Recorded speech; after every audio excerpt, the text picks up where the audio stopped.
Hiya pa kayo. 733 million. Sinagad nyo na sana. Dapat ang matatanggap na lang ng Office of the Vice President, yung mga sweldo nila, wala na dapat overhead. Kahit pambili ng papel, wala na dapat.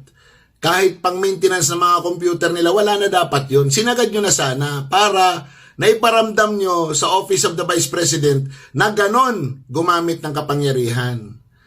Para pag siya ang maupong presidente, maalala niya yan. Di ba? Ganon dapat ang ginawa ninyo.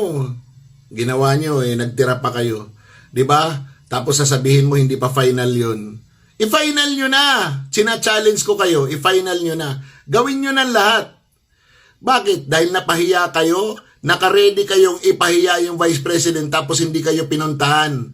Ano nangyari sa inyo? Nagmukha kayong lahat tanga. Ididiman nyo yung presence niya.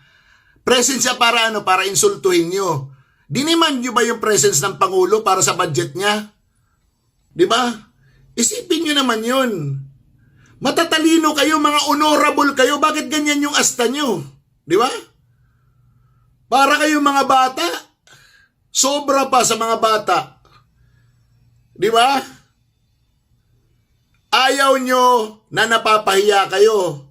Pero gusto nyo na mamahiya kayo. Di ba? Puro na lang kayo politika. Puro na lang kayo project.